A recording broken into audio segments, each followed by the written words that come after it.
आम्ही सारे खवय्ये. राम राम पावडं, नमस्कार. आम्ही सारे खवय्येच्या या भागात सर्व रसिकांचं मी अतिशय मनापासून स्वागत करतो.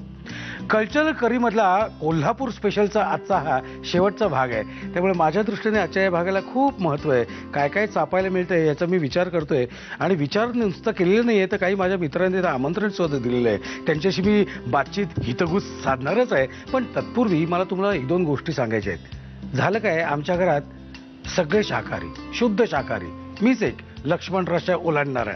म्हणजे कसं असतं, आपण अगदी लहान असताना शाळेत असतो ना, लहान असताना शाळेतच असतो म्हणा, पण म्हणजे शाळेत असताना आपण डबे वगैरे शेअर करतो. माझा एक अगदी जिवलग मित्र होता म्हणजे आहे कोल्हापूरचा, मूळचा कोल्हापूरचा, राजीव भोसले म्हणून.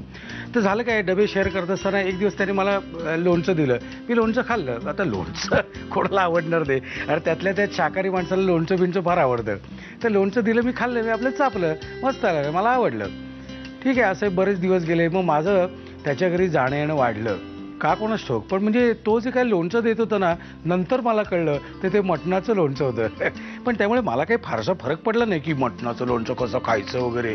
खायला मिळते, उत्तम लागते, चोपा. आजीला जेव्हा कळलं, आजी म्हणाली नाही नाही, हे आपल्या घरातलं नाहीच आहे मूल, हे काहीतरी गडबड झालेली आहे, अदलून बदलून काहीतरी आलेलं आहे. मी तिला तेच म्हटलं, मी बहुतेक मूळचा कोल्हापूरचाच आहे, काहीतरी गडबड झालेली आहे. थोडक्यात काय, कुठलंही जेवण मला वर्ज्य नाही, कुठलेही पदार्थ मला वर्ज्य नाही. आणि म्हणूनच आजचा हा स्पेशल भाग साजरा करण्यासाठी माझे दोन मित्र इथे आलेले आहेत. आपण त्यांचं स्वागत करूया.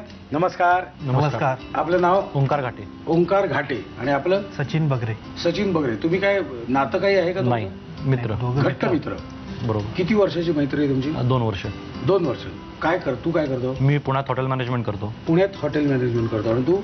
मी पुण्यात मध्ये पौट रोडवर नवीनच झालेल्या आबाचा डाबामध्ये मॅनेजमेंट बघतो. क्या बात आहे. आबाचा डाबा म्हणजे सतत खाण्याशी संबंध आहे तुमचा. बरोबर. कोल्हापूरच्या पदार्थांबद्दल काय मत आहे? कोल्हापुरी पदार्थ म्हणजे डोक्यात एकदम विचार यायला हवा की चरचरीत, झणझणीत असं ज्यावेळी वाटेल त्यावेळी कोल्हापुरीच पदार्थ. म्हणजे थोडक्यात बुद्धीला चालना द्यायची असेल किंवा आपल्या डोक्यात जे विचार असतील त्याला जर बाजूला सारायचं असेल तर कोल्हापुरी जेवणच घाललं. कारण काय, एक 4-5 घास झाल्यानंतर इकडून घाम इकडून धूर असायला लागलं की डोक्यातले विचार बाजूला होतात आणि असं सुरू होतं. बरोबर. तू मूळचा कुठला? मी प्रॉपर कोल्हापूरचाच. प्रॉपर कोल्हापूर. आणि तू? माझं जन्मस्थान कोल्हापूरच, राहायला शिवाजी पेठमध्ये. शिवाजी पेठमध्ये. समजा मी तुला एक प्रश्न विचारतो. समजा तुला पांढरा रस्सा दिला, मिसळ दिली झणझणीत, मटणाचं लोणचं दिलं टमटमीत, तर तू ह्या 3 पैकी कुठली एक गोष्ट खाशील? मटण लोणचं. मटणाचं लोणचं. म्हणजे त्यात काही चर्चाच होऊ शकत नाही. तर मला एक सांग, आज कोण काय बनवणार आहे? मी मटण फ्राय करणार आहे. मटण फ्राय. आणि तू? मी पांढरा रस्सा बनवणार आहे. पांढरा रस्सा बनवणार आहे. आपण जाऊया का किचनकडे? पहिलं कोण बनवणार, तू का तू? मी बनवतो. तू बनवतो. चला किचनकडे. कोल्हापूर स्पेशलच्या शेवटच्या भागात परत एकदा मी सगळ्यांचं मनापासून स्वागत करतो, कारण ओंकार आता किचनमध्ये आलेला आहे आणि तो त्याची रेसिपी दाखवणार आहे. तुझ्या रेसिपीचं नाव काय आहे? मटण फ्राय. होय होय. ही काय पारंपरिक आहे ना डिश? पारंपरिक कोल्हापुरी. तू लहानपणापासून हीच खातोय? हो. अशीच सवय आहे? अशीच. ओके. साहित्य सांगतोस मला काय काय? शिजलेलं मटण आहे, बारीक चिरलेला टोमॅटो, कांदा, बारीक चिरलेली कोथिंबीर, खडा मसाला म्हणजे स्टार फूल आणि तमालपत्री आहे, आलं लसूण पेस्ट, कोल्हापुरी चटणी, लाल मिरची पूड, मीठ, गरम मसाला आणि गोडा मसाला. ओके. साहित्य बघितलेलं आहे. हे मटण शिजवलंच म्हणजे एक्झॅक्ट काय केलंस? त्यात काय मॅरिनेशन केलं? मॅरिनेशन असं काय नाही. मटण स्वच्छ धुवून झाल्यावर तेलावर थोडासा कांदा परतून मटण थोडंसं परतून घेऊन लगेच त्यात पाणी घातलेलं, पाणी घालून शिजवलेलं आहे. आणि मग त्यात शिजवलं? हां, त्यात शिजवलेलं आहे. आणि म्हणून ते असं जरा सॉफ्ट लागतं. हां, मग त्यातनं जे उरलेलं पाणी आहे त्यातनं आपण पांढरा किंवा तांबडा रस्सा बनवू शकतो. तो स्टॉक असतो, जो काय स्टॉक शिल्लक राहील तो. तेल व्यवस्थित तापलेलं आहे, कडकडीत तापलेलं आहे. आता पुढे काय करायचं मला सांग. पहिला गरम मसाला घालू, हा अख्खा मसाला. अच्छा. तो घालून झाल्यावर ते पण ते थोडं तडतडलं की कांदा आपण लालसर परतून घ्यायचा आहे. ओके. गॅस मोठा करू? हा, मोठा चालेल. हे तू कुठे शिकलास ही डिश? हे मी माझ्या मित्राच्या आईकडनं शिकलो. हा, कारण हे तुझ्या कॉलेजमध्ये शिकवलं नसेल ना? नाही. तिथे फक्त कॉन्टिनेंटल वगैरे हे सामान्य माणसं खातात ते पदार्थ तिकडे शिकवत नाहीत असं म्हणायला हरकत नाही. अजिबात हरकत नाही. तिकडे जरा हाय फाय म्हणजे असे अगम्य भाषेत जे लोक बोलतात त्यांच्यासाठी तिथे बनव. आता कांदा घालू आपण, हे व्यवस्थित तडतं सगळं. आता आपण हा कांदा लालसर परतून घ्यायचा आहे. ओके. बरं मला एक आपल्याला हे परतून होते तोपर्यंत मला सांग, कोल्हापुरी माणसाचं वैशिष्ट्य काय सांगू शकशील? आता तू बाहेर म्हणजे पुण्यात राहतो तू बाहेरून सांगू शकशील मला ना, थर्ड पार्टी म्हणून. कोल्हापुरात म्हणजे कसं होतं, प्रत्येक माणूस हा वाक्य पूर्ण होईपर्यंत एक 2-3 शिव्या तरी देतो. हां, एक वजन येतं. हां, वजन येतं. हां, ती कोल्हापूरची खासियत आहे. मग त्यांच्यासाठी ते शिव्या नसतातच, पण ते प्रेम असतं. ते प्रेम असतं. ऐकण्याला जर शिव्या वाटल्या तर तुम्हाला लखला असं आहे नाही का? बरोबर. ओके, हे झालं ना? हा, अजून थोडा गोल्डन ब्राऊन असा कलर येईपर्यंत परतायचा. ओके. आणि बाकी तुझं काय चाललेलं आहे? घरी अजून कोण कोण आहे? घरी आई वडील बहीण. आणि तुझं अजून लग्न नाही झालं? नाही. पण जागा ठरवून ठेवली पन्हाळा. साधारणपणे किती वेळा जातो पन्हाळ्याला? कोल्हापुरात असलो तर एखादी महिन्यातनं ट्रिप व्हायलाच पाहिजे. होतं. म्हणजे तुमची अख्खी गँग जाते का? हां, मित्र साधारण 8-10 जण असतो. अच्छा. आता आपण आलं लसूण पेस्ट घालू. नाही, आलं लसूण पेस्ट घालू, पण तुम्ही एवढं जाऊन करता काय तिकडे पन्हाळ्याला? मित्र जाऊन काय करता, असं मला एक प्रश्न पडलेला आहे. त्याचं उत्तर मी नंतर घेईन. तुझ्या चेहऱ्यावर दिसते काहीतरी प्रश्न नका विचारू, मी नाही ओपनली सांगू शकत वगैरे. आता काय घालू? 1 चमचा आलं लसूण पेस्ट, अजून थोडी. ओके. मग तुमच्यात उत्तम कुक तूच असेल 8-10 जणांमध्ये का अजून कोणी आहे? आमच्या ग्रुपमध्ये तर कुकिंग मला एकट्यालाच होतं. त्यामुळे तुझ्या लोड असेल खूप. बराच. बाकीचे सगळे इकडे तिकडे फिरतायत, टाइमपास किंवा करणार. काही बाई करतायत, तोपर्यंत तू तिकडे कुकिंगमध्ये बिझी. हो. आता आपण टोमॅटो घालू. झालं का? हां.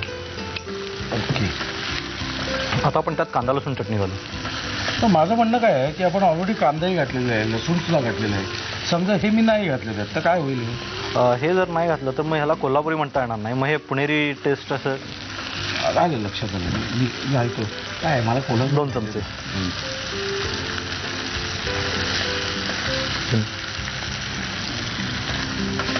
झालं. लाल तिखट घालू. ते सगळं हे आपलं कौतुक म्हणून ना. हो. म्हणजे तशी काही शून्य किंमत आहे. तसंच सगळं सगळं करू. काय बोलतो? हे बॅडगी मिरची आहे त्यामुळे ही फारशी तिखट नसते, कलरसाठी म्हणून.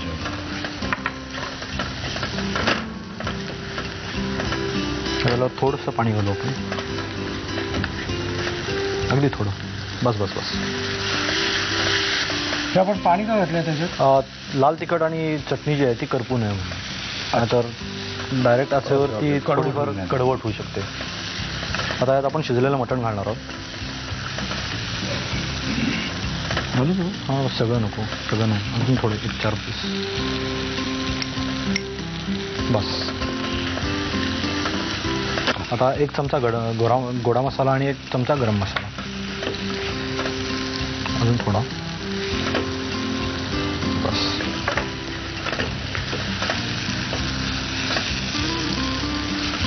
हां, बस.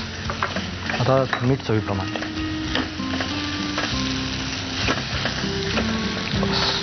बस. कमी करू गॅस? हा, गॅस थोडा कमी चालेल. हे कशाबरोबर खायचं असा मी मूर्खासारखा प्रश्न विचारणार नाही, कारण मला माहिती आहे. चकणा काय? कोण चकणा? हां, नाही काय ॲक्च्युली हे स्टार्टर म्हणून खाता येतं नाही? हे स्टार्टर म्हणून खाता येतं, नाहीतर ॲज अ मेन कोर्सही खाऊ शकता. याबरोबर भाकरी ही 1 नंबर लागेल. डिपेंड्स. ते आता काय कशी इच्छा आहे त्याच्यावर आहे. पण तुमची इच्छा काय आहे ते मला तुमच्या डोळ्यातून दिसतंय. मी आरपार बघतो ना, मला दिसतंय की तुम्हाला हे बनवायचं आहे. पण हे बनवायचं असेल ना तर तुम्हाला लिहून घ्यावं लागेल.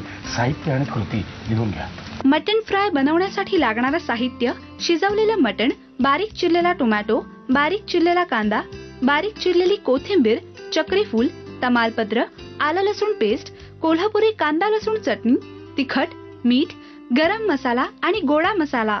कृती: तेलावर कांदा परतून त्यामध्ये मटणाचे तुकडे आणि पाणी घालून मटण शिजवून घ्यावं. कढईमध्ये तेल गरम करून त्यामध्ये चक्रीफूल, तमालपत्र आणि कांदा घालून मिश्रण परतून घ्यावं. त्यामध्ये 1 चमचा आलं लसूण पेस्ट, टोमॅटो, कोल्हापुरी कांदा लसूण चटणी, तिखट आणि पाणी घालून मिश्रण शिजवून घ्यावं. त्यामध्ये मटणाचे शिजवलेले तुकडे, 1 चमचा गोडा मसाला, 1 चमचा गरम मसाला, मीठ आणि कोथिंबीर घालून परतून डिश सर्व्ह करावी. आम्ही